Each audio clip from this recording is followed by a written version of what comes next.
achieved.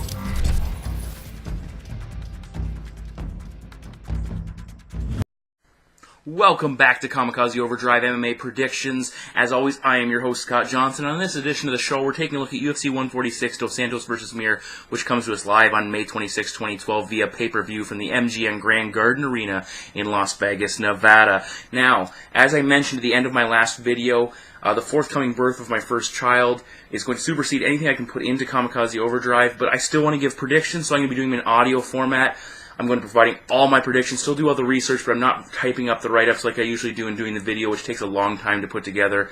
So you'll be able to check out all predictions, all 12 of my picks for this fight in this audio session. I'll also post them over on the website as well. Also on the site, let's go back to the last show.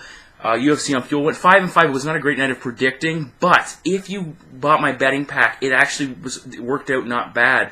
3 of my top 4 confidence picks hit. Fabio Maldonado lost a very close fight. He was my number 3 confidence pick. The other ones all hit, including number 1 and 2. I nailed a number of props, and you might have also read in the main event, even though I picked Dustin Poirier, based on the betting odds, I said don't back Poirier, or if you're going to back him, don't invest a lot in him.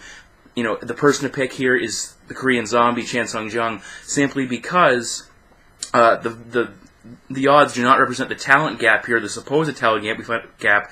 We found it wasn't a gap at all. In fact, Korean Zombie, clearly the superior fighter, and he definitely had a lot of value in backing him. So certainly buy or check into my betting packs. Again, only $5. The price could be going up in the future, but certainly give them a look over at kamikazeoverdrive.net and take a look. $5. What do you have to lose there? As always, thank you very much to all of my sponsors, MMABettingOdds.com, CouchFighter.co, MMACrypts.com, for hosting and posting my videos. I greatly appreciate all of you guys. Without those sites, I couldn't get the word out there as I would like to. And another thing, another addition to my website, I've picked up a new writer. His name is Joel Riche.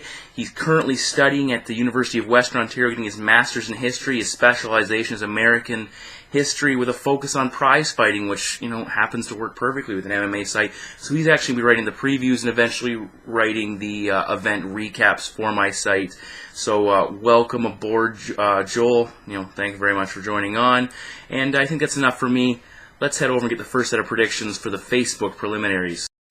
So kicking off the Facebook preliminaries, we're going to be in the featherweight division as 25-8-0 Mike Brown, former WEC featherweight champion, takes on Daniel the Pit Pineda, 17-7-0.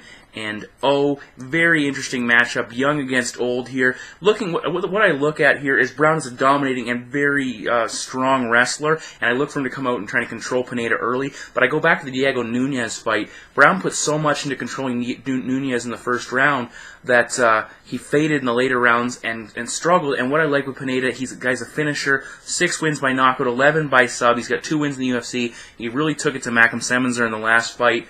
I don't think Brown can hang with Pineda on the feet. I think his ground game should be good enough to control Pineda in the first round if he doesn't get hurt standing. But even if he does get out of the first round, I think Brown's going to struggle to keep up with Pineda in the later rounds. Daniel Pineda looks good right now, and I'm going to take Daniel Pineda to defeat Mike Brown by knockout in the opening fight. Now we move to the light heavyweight division as Kyle King Boo Kingsbury, 13-0, takes on debuting Glover Teixeira, who comes in with a record of 17-2-0. Looking at Teixeira, he has 11 wins by knockout. He has been stopped once, and he's also lost by 1 decision for his 2 losses. He's a BJJ black belt, so clearly he's versed on the ground. And he picked up a win by subbed the former UFC fighter Rico Rodriguez in his last fight before signing with the UFC. Going over to Kyle Kingsbury, the guy's a specimen of a human being. He's a very big man, heavily muscled, but that also has been an issue with his cardio. He did well against Fabio Maldonado with his takedowns and using the knees from the tie clinch, but clearly he was fading and getting beaten up by Maldonado's hands. I think that could be an issue here against Teixeira. He really doesn't have a great top game. He's able to get his opponent down, but his offense from the top is limited. Again, that goes back to his cardio. And against Stefan Bonner, he really struggled with Bonner's ground game, the striking area. He was outclassed overall.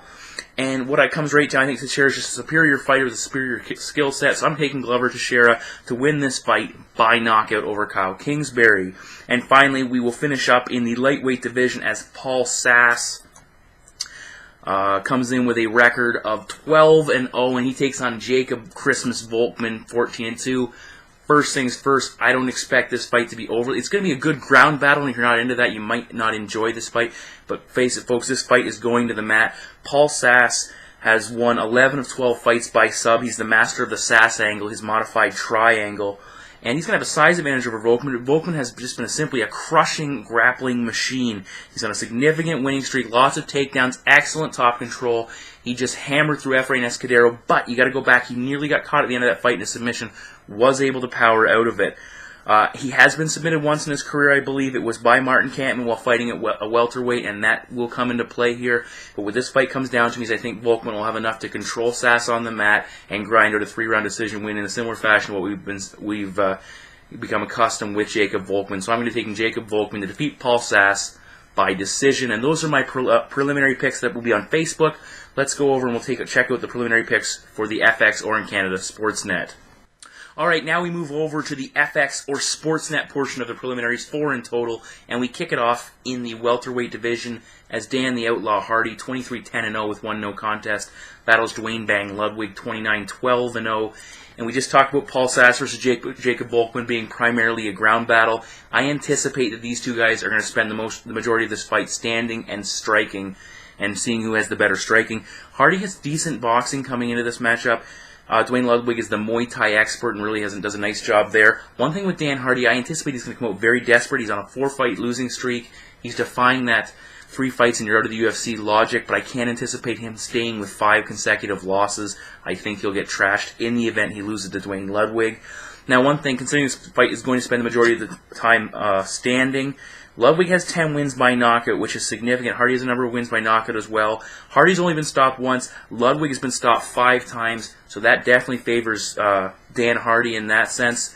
He got knocked out by a clean shot from Carlos Condit, which usually stops most opponents. Dwayne Ludwig, coming off a loss to Josh Neer, he looked very good in the feet early, but lost a little momentum and then ended up going to the ground and getting submitted. He shouldn't have to worry about the ground game with Dan Hardy again. I anticipate them to be on the feet the majority of the time. One thing in favoring Hardy again, 4-inch reach advantage, which is significant. One thing with Dan again, against Chris Lytle, in his last appearance, he seemed to lack a little bit of killer instinct on the feet, which he had early in his career where he'd go after opponents and really work hard, use his speed to outpoint them and get the better of the striking exchanges. I don't think that's going to happen here. I think Dwayne Ludwig will have the superior striking with his Muay Thai. His kicks will play a big role. In any matchup where it's simply striker versus striker, I really think Dwayne Ludwig has a significant advantage. I don't think Dan Hardy's getting knocked out in this fight, but I think Dwayne Ludwig should do enough round to round. His cardio's a question, but I think he'll do enough early and grind out at the end with his striking, outpoint Dan Hardy. So I'm going to take Dwayne Ludwig to defeat Dan Hardy by decision and pick up a win and potentially hand Dan Hardy his walking papers. Now we move to the middleweight division. It's Jason Mayhem Miller, 24-8-0 with 1 no contest. Battles the Doberman CB Dalloway 12-5-0. Interesting matchup. Miller's been talking a lot coming into this fight, saying basically if he doesn't beat Dalloway, that's it. He might as well retire and potentially could leave the sport. I wish he hadn't have said that because I think it's a tough matchup for Miller. Miller's predominantly a ground fighter. He's coming off a very interesting and generally speaking, poor performance against Michael Bisping, where he got him down early, really didn't do anything with it, gassed, and eventually got hammered out by the superior fighter. In this matchup, you have a ground fighter and a black belt in Miller against a wrestler in CBW who's been improving his striking. It didn't look bad against Mark Munoz. And one thing, in Dalloway's last fight, he has lost 2 in a row. In his last fight against Jared Hammond, he looked good early. He was able to take Hammond down. He beat him up, but he was unable to finish him. And then he gassed and got pounded out. And I think that was very interesting. I think what this fight comes down to is that whichever fighter can get on top and control their opponent, it's going to tax the other man's conditioning. And I think Miller is the better grappler, the BJJ player, but I like the Doberman's wrestling, and he's also going to have, I believe I looked it up, he's going to have some slight size advantages, and he has excellent takedown defense at 71%. I think he'll be able to use his striking to get the better of Miller early, get on top of him when Miller starts to fade, and use his wrestling to grind out the rest of the fight. So I'm going to take CB Dalloway in this match to defeat Jason Miller by decision. We move over now to the lightweight division. It's Edson Jr. Barboza, 10-0, takes on Jamie Varner, 19-6-1 with 2 no contest. Varner's returning to Zuffa, former WEC lightweight champion, making his UFC debut since leaving WEC. He did make the transition from the WEC when they folded up and brought to the UFC. He's gone 3-1 since He was cut and looked not bad doing so. Most of his wins are by submission, and in this fight against Barboza, he's going to need to pressure Barboza from the onset of this fight and not allow Barboza to set up. Edson is going to have a 3.5-inch reach advantage along with a 3-inch height advantage, which is significant when you're fighting a striker on the level of Barboza. We saw that wheel kick knockout of Terry Edom. Barboza is a dangerous, dangerous striker. And I think that's going to be the deciding factor in this. He needs to move, use his speed, and needs to come forward. And that's a big thing. His hand speed, his kicks, they're all going to play a role. He needs to work on that takedown defense and make sure Varner doesn't put him on his back for any large portions of this matchup. I really don't see Jamie Varner, of course, replacing Evan Dunham. I don't see a lot of areas where Varner can threaten Barboza. But you never know in this situation. But in this matchup, I really like Edson Barboza, so I'm going to take Edson Barboza to defeat Jamie Varner by knockout. And finally, to finish up the preliminary matchups, we head to the featherweight division as the Ultimate Fighter featherweight winner Diego Sierra Brandao takes on Darren the Damage Elkins. Brandao comes in with a record of 19-7-0. We haven't seen him since he defeated Dennis Bermudez to win the Ultimate Fighter. Elkins comes with a record of 14-2. Pretty impressive both ways there. Now you look at Brandao. He's a BJJ black belt. He trains out of Jackson's. He's got 8 wins by knockout, 4 wins by sub. He's also been knocked out 4 times in his career, which is a little bit concerning for a fighter as young as he is and relatively, early in his career. Darren Elkins, he's going to have a 7-inch reach advantage, which is significant. He's also going to have 3 inches of height, which will play a role. He's simply going to be the bigger fighter. I think that's going to play a huge role. He's a wrestler. He's a ground specialist. He has an even split of KO subs and decisions, which is interesting. He's 4-1 in the UFC, 2-0 since making the drop to featherweight. I really think his ground game plays a role. He'll do enough to put Brandao on his back and control him, use his size advantage. Brandao was struggling with Bermudez in that fight until he got the sub. I don't think Elkins is on the same level. Diego Brandao is a very, very dangerous striker. Heavy leg kicks, heavy hands. He's aggressive early. But look for Elkins to put him on his back, keep him there for the early duration of the fight, grind down his endurance level, and eventually pick up the victory. So I have Darren Elkins. I think this is going to be a mild upset, especially when the betting odds come out. Darren Elkins defeat Diego Brandao by decision, and that's the end of my preliminary pick. All right, now we head over to the main card portion of the pay-per-view portion of the night's fights. And this evening's being called UFC Heavyweights. It could easily be called UFC Musical Chairs, as there's been so many changes to the main card, with Alistair Overeem, Gabriel Gonzaga, and Mark Hunt all being forced out for one reason or another, opponents being shifted around, partners being rearranged. Either way, the card is still stacked and very entertaining, and with heavyweights, you always expect you're going to see something spectacular in the cage, because these are the big boys. Kicking the card off, we have Stefan Skyscraper Struve, 27-5-0, battling Lavar Big Johnson, 17-5-0. We just saw Johnson in action. He's already 2-0 in the UFC with knockout wins over Joey Beltran and Pat Barry. Stefan Struve, on the other hand, he's doing really well as well. He's coming off I believe, a submission victory over Pat Barry, so common opponents in their last fight. Actually, no, never mind. He's coming off a knockout victory over Dave Herman. Sorry, correct myself there. Either way, both guys are trying to climb up the ladder. Struve, certainly the younger fighter. Johnson realizes with his career he needs to make it happen now as opposed to later. Interesting thing, obviously Struve, 6'11", Lavar, Big Johnson, his name implies he's big. He's 6'4", so definitely the height advantage goes to Struve. The reach, only 1 inch for Struve, which is, significant, because usually he has a gigantic reach advantage over his opponents. Not the case here. One thing that Struve has been accused of is not using his reach and his height to his advantage, not fighting effectively like we see John Jones do with his physical advantages. What this fight comes down to is if Stefan Struve can get the fight to the ground, he certainly has the advantage. Lavar Johnson's been submitted in his career by Sean Jordan and by Shane Del Rosario. He struggled against Pat Barry when Pat Barry actually took him down, and if Struve with those long limbs can get him down, he should be able to handle Lavar Johnson on the mat. That being said, Stefan Struve has been knocked out, I believe, 4 times in his career, got stopped by Junior Dos Santos, Roy Nelson, and you look at the Christian Moorcraft fight, Moorcraft was able to push Struve against the cage, back him up, and wail away, and then eventually take him down. And that's tailor-made for Lavar Johnson. We saw it against Joey Beltran. We saw it against Pat Barry. We saw it in his previous Strikeforce fights. This guy, he doesn't do anything flashy or exciting, or not very exciting, but nothing spectacular. It's very simple. Get your opponent pinned on the cage, limit their movement, and start unloading with power, especially those gigantic uppercuts. And if Stefan Struve allows himself to be backed up against the cage and hit by Lavar Johnson, Struve has great heart and has shown the ability to come back. You don't come back from what Lavar hits you with, and I anticipate that's what's going to happen. Again, Lavar needs to avoid letting the fight go to the ground, and he needs to avoid letting the fight go deep, because his cardio is not the greatest. But I think the most likely scenario here is Lavar Johnson backs Struve against the cage and hits him with power, and we see Struve fade and eventually drop. So my prediction is Lavar Big Johnson defeats Stefan Struve by knockout, most likely in the first round. Up next, we move over, again staying in the heavyweight division. Stipe Miocic, 8-0-0, takes on Shane Del Rosario, 11-0-0. So a battle of the undefeated. Somebody's O must go in this scenario. First, looking at Del Rosario, another Strikeforce heavyweight coming over. We've seen a lot of success with Strikeforce heavyweights. He'll try and keep it rolling.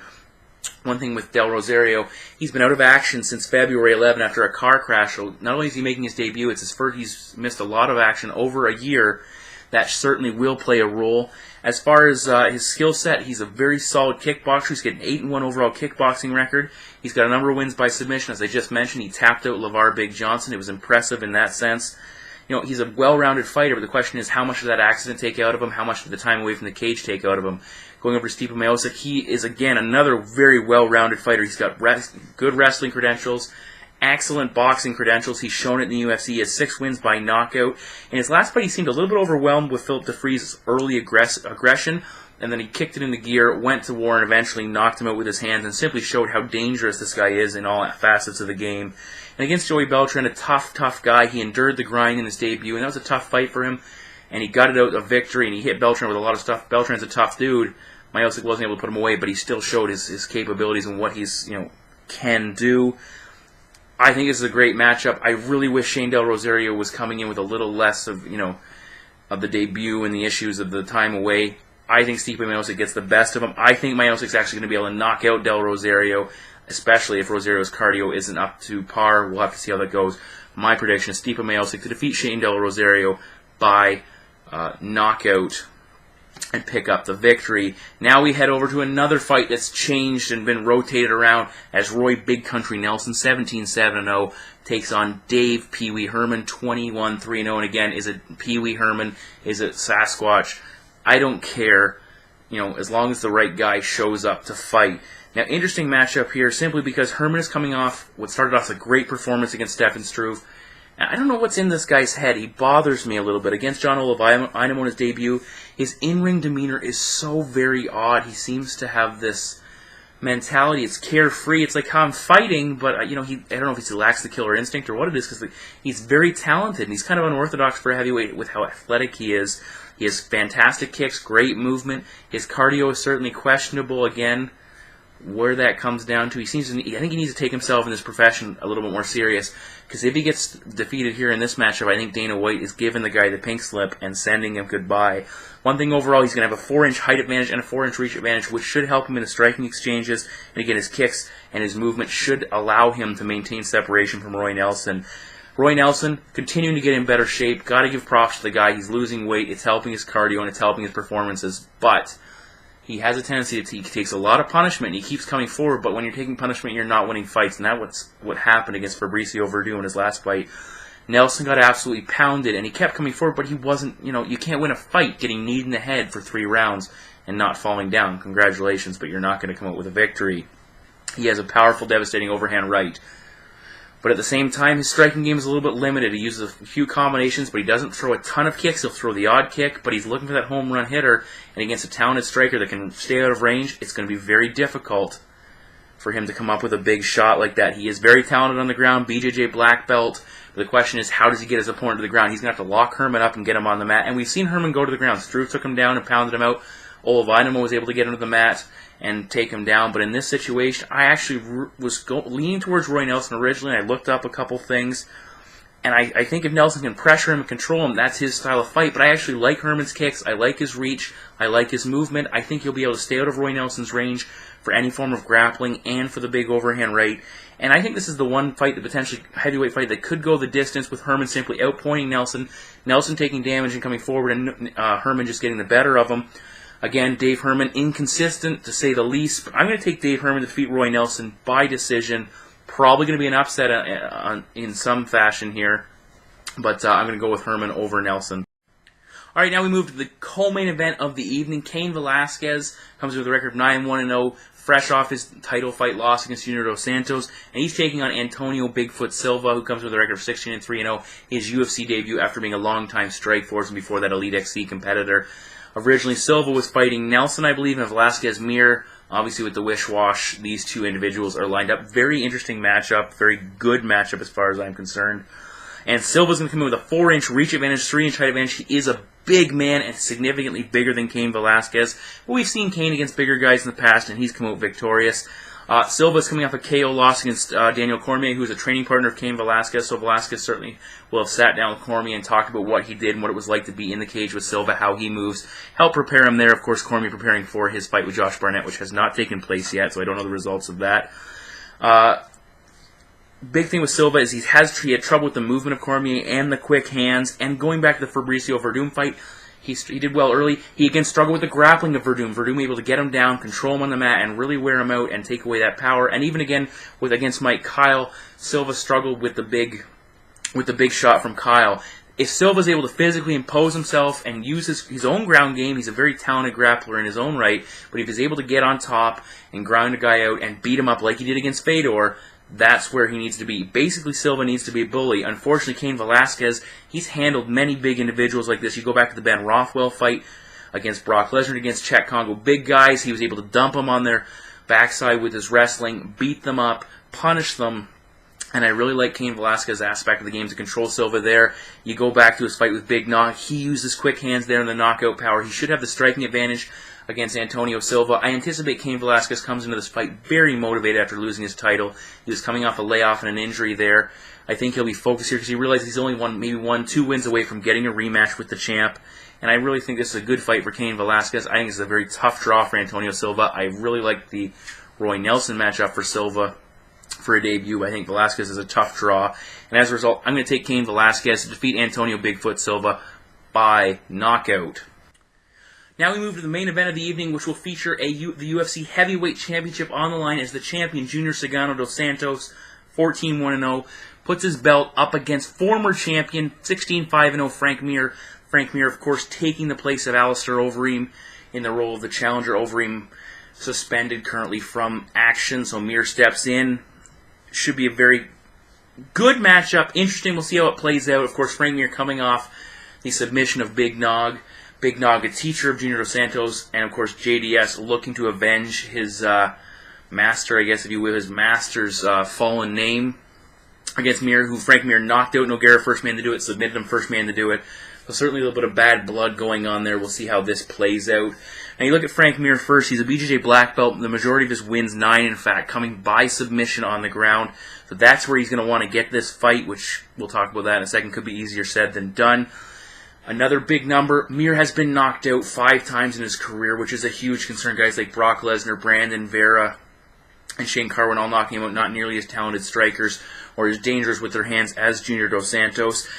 In the fight with Big Nog, Mir struggled with Nog's hands, got hurt early with a quick combination, and it clearly caught him behind the temple. A lot of people saying it was an easy punch, it was a light punch, and Mir's chin's gone. I don't think that's the case, but still, the hand speed of Nogueira gave him trouble, and that's got to be concerning against a guy like Junior Dos Santos.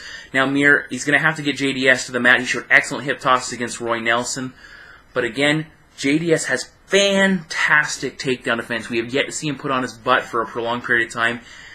On the rare occasion, I think Carwin was able to trip him up once. He's right back up ASAP. He has great takedown defense, and they've said all along he's very good on the ground. I think he's a BJJ brown belt.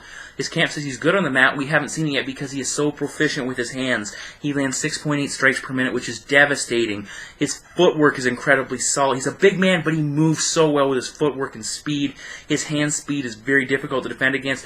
He blasted Shane Carwin with repetitive shots. He caught Cain Velasquez with one quick punch and stopped him, hurt him, and eventually put him down. As I said, excellent footwork. Carwin couldn't control him on the cage, and that's a big concern because Frank Mir doesn't have traditionally great outside takedowns, like shooting from the outside. He needs to get in close like he did against Nelson and use those hip tosses, drag his opponent to the mat. That's going to be very difficult. To close the distance and get your hands on Junior, and then when you do, get him off his feet. I don't like Frank's chances. I like Frank as a fighter, but I don't like his chances in this matchup of getting Dos Santos to the ground. I really think he's going to struggle there to control him, simply because no one has been able to date. Mir's striking is improving. It's looked good at times, but again, Junior Santos simply the superior striker. We see anyone can match him. Everybody talked about Overeem being able to match him on the feet. Mir is not on their level of striking. I'm sure he'll do his best, but I think he's best served against fight to the ground, and that's going to be incredibly difficult. And as a result, I think Junior Santos is able to set up his hands, use his strikes, and eventually will land with power, and eventually will take Frank Mir out.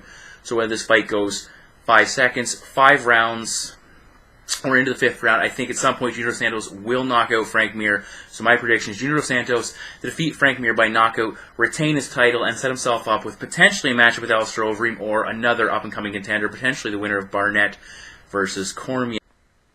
So those are my predictions for UFC 146. Again, you can check them out on the website. I provided them all. I'm not going to do a Kamikaze countdown simply because these videos are going to be longer since I'm predicting all of the fights. Thank you very much to all of my sponsors. Again, my betting packs available over at kamikazeoverdrive.net. Only $5, and they include my parlays that I put together, fight-by-fight betting breakdowns based on the odds. I might predict one fighter, but based on the odds, say, don't invest in him. He's not worth the value. Maybe consider not touching this fight at all, or consider jumping on the guy I didn't predict to win, but because he's worth so much, like was the case with the Korean Zombie, certainly take a look at him. So I do that. I give my confidence list of my picks, so I show you who I like the absolute most. I provide props, fight of the night potential fights. Just for $5, I give you as much extra information as you possibly could. There's a lot of people buying them, and it seems to be working out for the majority of people. So again, please take a look at them. You can buy them in the bet shop at my website, again, kamikazeoverdrive.net. And I think that's enough for me. Getting ready for Strikeforce tomorrow night. It should be an excellent show. Looking forward very much to that. And also my kid coming hopefully in the near future. I'll keep you guys updated there. Thank you very much for listening. And I will be talking to you guys very shortly. Kamikaze Overdrive, MMA predictions. I'm out.